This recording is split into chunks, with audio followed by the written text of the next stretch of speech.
하나님의 말씀은 구약성경 잠언 17장 3절의 말씀과 신약성경 베드로전서 4장 12절부터 14절의 말씀입니다. 잠언 17장 3절의 말씀은 제가 받들어 봉독합니다. 눈으로 함께 보시기 바랍니다. 잠언 17장 3절의 말씀입니다. 제가 읽습니다. 도가니는 은을, 풀무는 금을 연단하거니와 여호와는 마음을 연단하시느니라. 아멘. 베드로전서 4장 12절부터 14절 말씀입니다. 베드로전서 4장 12절부터 14절 말씀을 우리 교독합니다. 제가 12절 말씀 먼저 읽습니다. 사랑하는 자들아, 너희를 연단하려고 오는 불시험을 이상한 일 당하는 것 같이 여기지 말고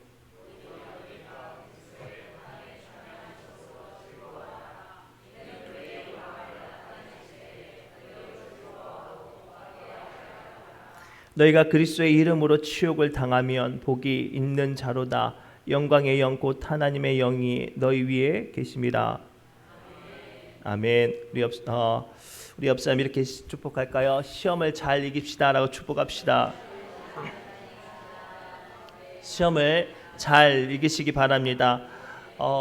방금 전까지만 해도 이제 일기예보를 봤는데 경로가 조금 더 서쪽으로 틀어졌다는 이야기가 있어서 더 우려가 됩니다. 태풍은 동쪽보다 서쪽이 더 바람이 세다고 하네요. 그래서 서쪽에 있는 서해안 지역에 바람 피해가 있을 거라고 예상을 하고 있어요.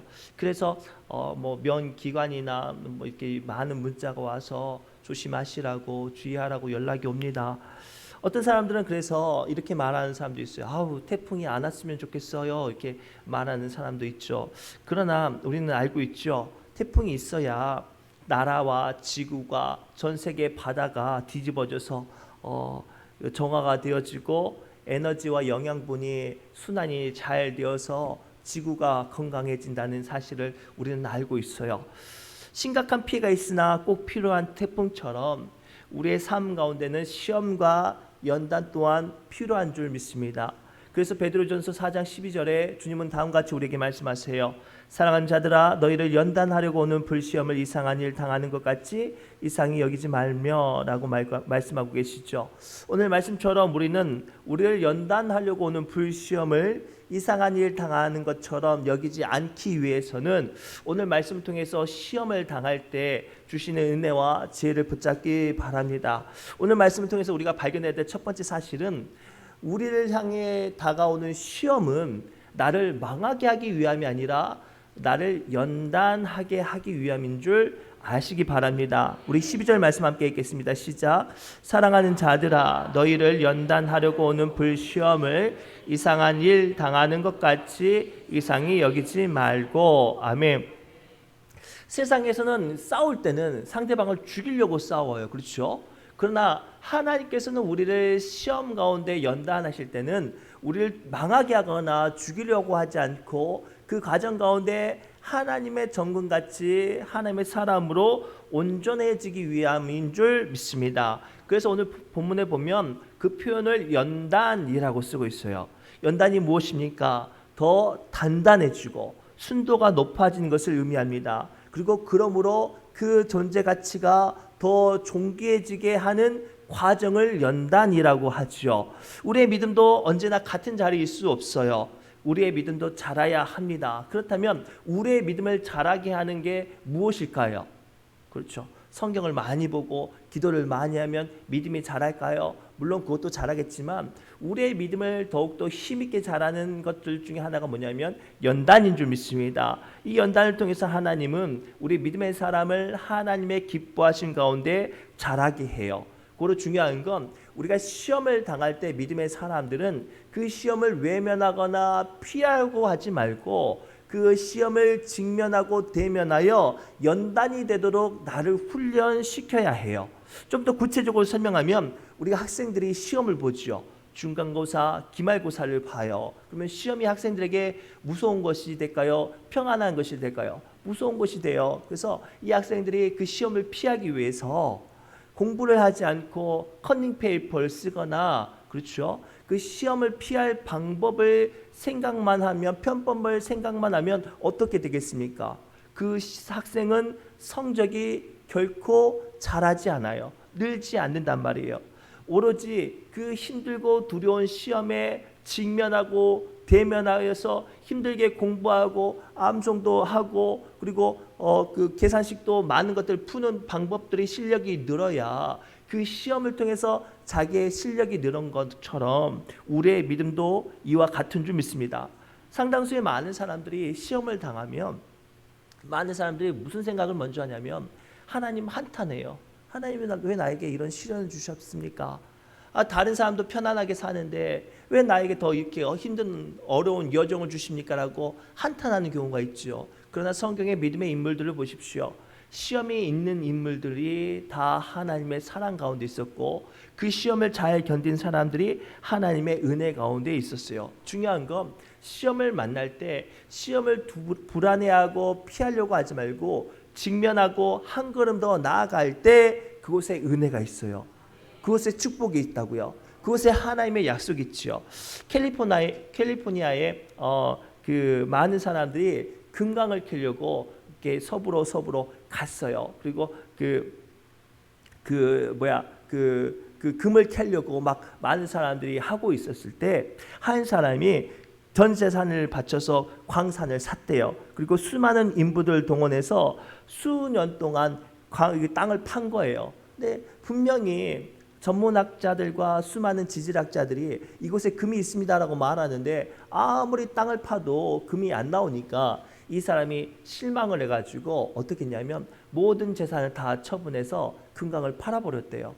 그리고 그 금강을 다른 사람이 이어받아서 땅을 이제 이렇게 파고 들어갈 위치를 잡아야 될 거 아닙니까? 근데 쭉 찾아보니까 랜턴과 곡괭이와 헬멧이 버려진 자리가 있더래요. 그래서 야 여기서부터 금을 파면 되겠구나 싶어서 곡괭이질을 한 번을 딱 했대요.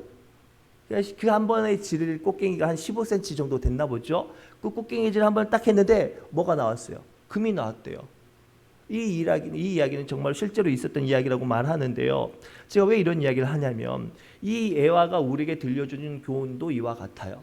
상당수의 많은 사람들이 시련을 당할 때 그 시련을 연단이라고 생각하지 못하고 시험이라고 생각하고 넘어지고 실족하고 아파해요. 그런데요. 그렇지 말고 조금 더 굳센 마음과 굳센 믿음으로 기도하는 마음으로 한 걸음 더 나아갈 때 그곳에 뭐가 있는 거예요? 약속이 있고 축복이 있는 거예요. 예수님도 40주야의 광야에서 시련을 당할 때 사탄의 온갖 시련과 유혹을 당할 때 예수님은 피하지 않으셨어요.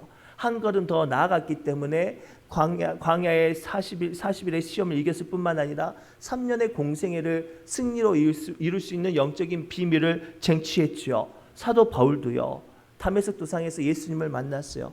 두 눈이 멀어버렸지만 그곳에서 예수님께서 자기의 눈을 보게 하신 것을 붙잡고 또 나가 그곳에서 좀 더 깊이 예수님을 만나기 위해서 아라비아 사막에서 3년 동안 깊은 예수님과의 아주 깊은 관계에 들어가서 그 시간이 있었기 때문에 사도 바울이 4개의 놀라운 초대교회를 세우고 수천 명의 사람들을 전도하고 감히 헤아릴 수 없는 놀라운 능력을 이루었던 것처럼 말이죠. 사랑하는 성도 여러분, 지금 인생이 힘들고 원치 않는 시련과 아픔이 있습니까? 그것들을 주님 이 잔을 내게서 떠나게 해달라고 기도하지 마시고 아버지 내 뜻대로 마시고 아버지 원대로 하옵소서라고 기도하신 예수님의 기도를 본받아서 시험 가운데 전진하시기 바랍니다. 그러면 하나님께서 여러분들에게 이기는 능력과 은혜를 주실 줄 믿습니다.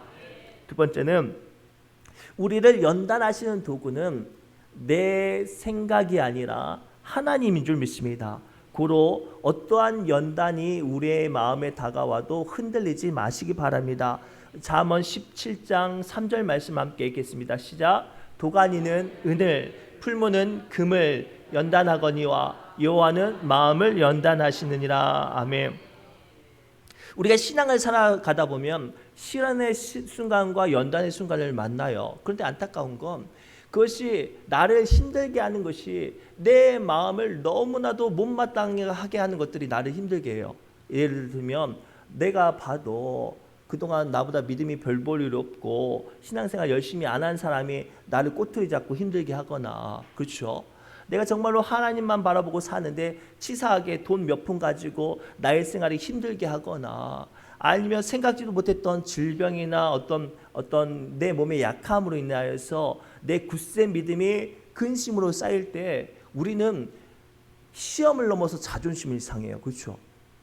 아, 저만 그런가요? 아니, 열심히 신앙생활하다가도 나보다 못한 사람들이나 못한 환경들이 나를 힘들면 시험은 둘째치고 그 내 눈에 들지 못하는 그 문제가 나를 힘들게 한다는 사실만으로 우리는 자존심이 상하고 비참해진단 말이에요. 그러나 그거 아세요? 우리를 연단하는 도구는 누가 선택하시냐면 하나님이 선택하세요. 도가니는 뭐냐면 그냥 흙 같은 걸로 만든 은을 녹이는 아주 볼품없는 투박한 그릇이에요. 풀무는 뭐냐면 금을 녹이는 화로에 바람을 넣는 집어넣는 기구란 말이에요. 아니, 은을 연단하려면 은보다 더 비싼 걸로 은을 녹여야 되지 않나요? 그런데 은보다 비싸지도 않고 볼품없는 투박한 것으로 은을 녹이고, 금 같은 아주 귀한 것은 아주 귀한 거니까 천천히 녹여야 되는데 풀물을 가지고 막 바람을 몰아치면서 정신없이 이 금을 녹이는 과정이 얼마나 정신이 없어요. 그러나 하나님께서는 그런 것들을 통해서 은과 금을 연단하듯이 우리의 마음을 연단하신대요. 아주 중요한 화두예요. 시련은요, 우리의 믿음과 우리의 삶과 우리의 생각도 연단하시지만 우리의 마음도 연단하셔요. 고로 때로는 내가 만나는 나를 힘들게 하는 시험의 거리들이 내 생각과 내 계산에 못 미치고 나를 자존심 상하게 할지라도 그것을 통하여서 일하시는 하나님을 붙잡고 마음을 다스려야 돼요. 우리 잘 아는 다윗 이야기 한번 해볼까요? 다윗이 얼마나 대단한 왕인지 이스라엘 역사상 다윗만큼 칭송받고 인정받은 왕이 없어요. 그런데 이 다윗을 누가 연단했는지 아세요? 정말로 비열하고 비겁한 겁장이 사울 왕이 무려 10년 동안 다윗 왕을 엔디게 광야에 몰아넣고 괴롭혔어요. 사울 왕을 찾아보세요. 얼마나 비겁해요.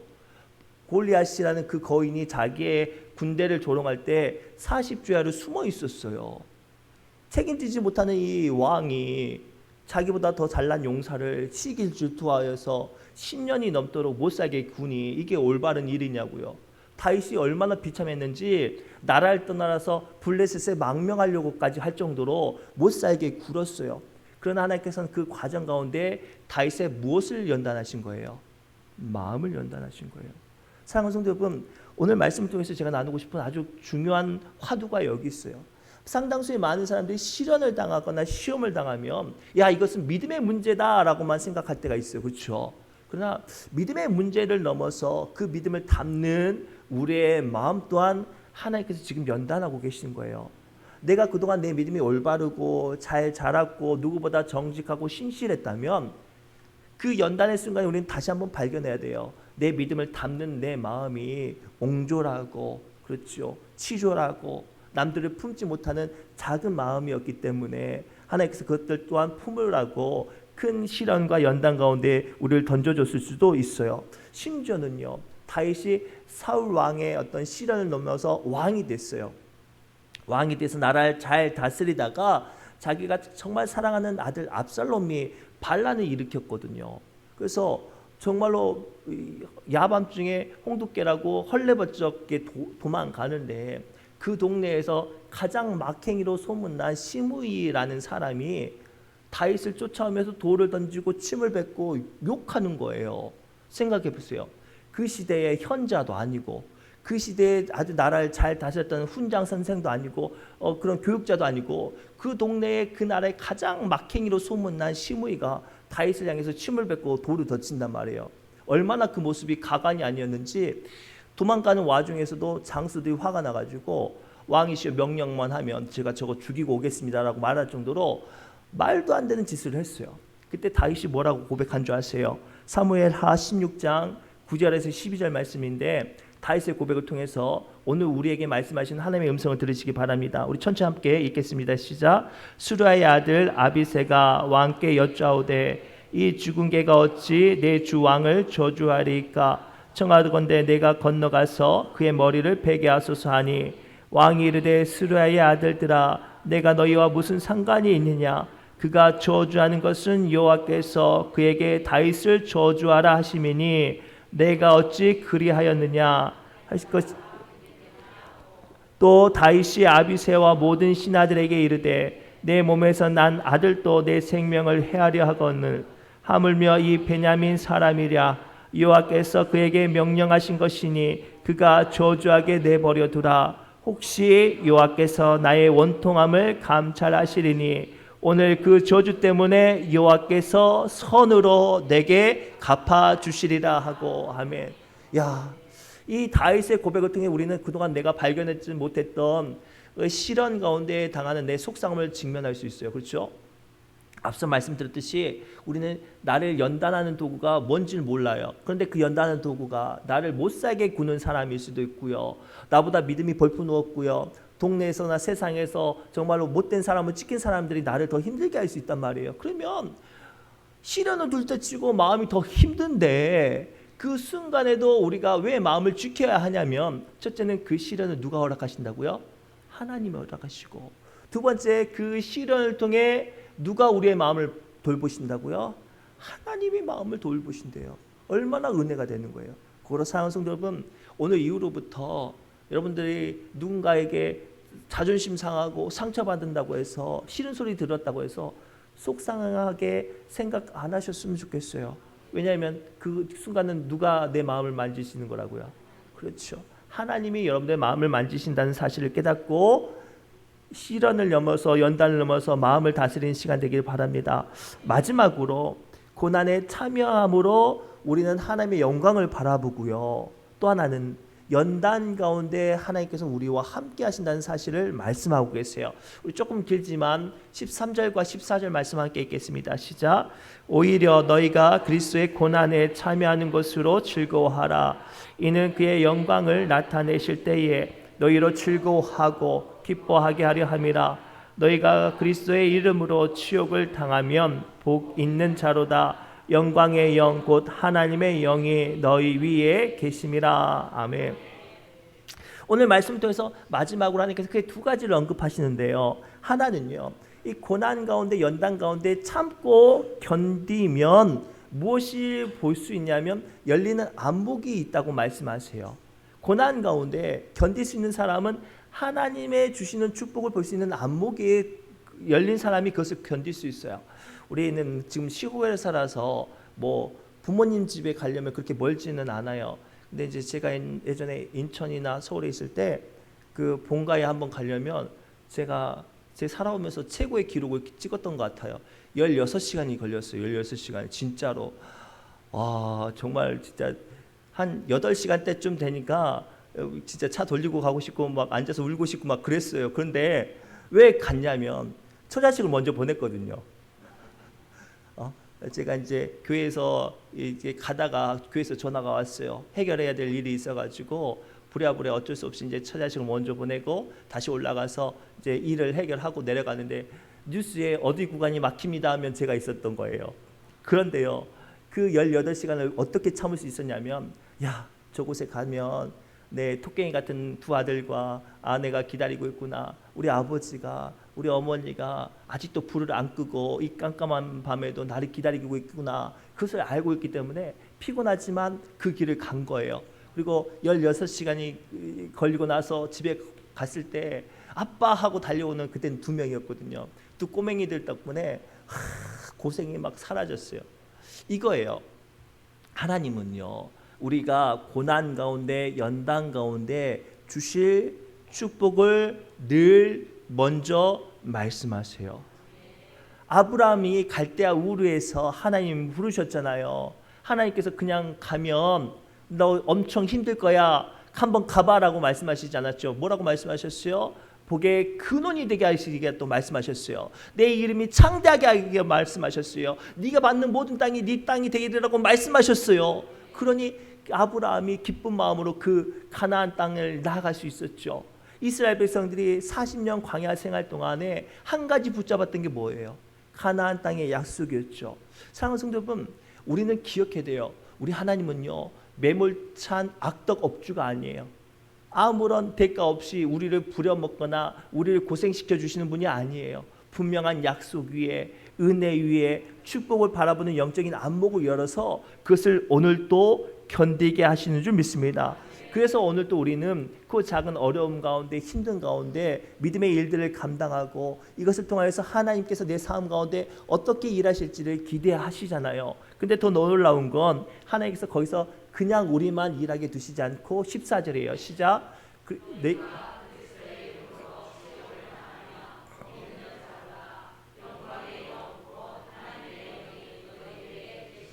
아멘. 그렇죠. 하나님께서 오늘 주신 마지막 진짜로 우리가 붙잡아야 될 진리가 여기 있어요. 하나님은요, 우리가 그냥 고생하게 두시지 않는데요.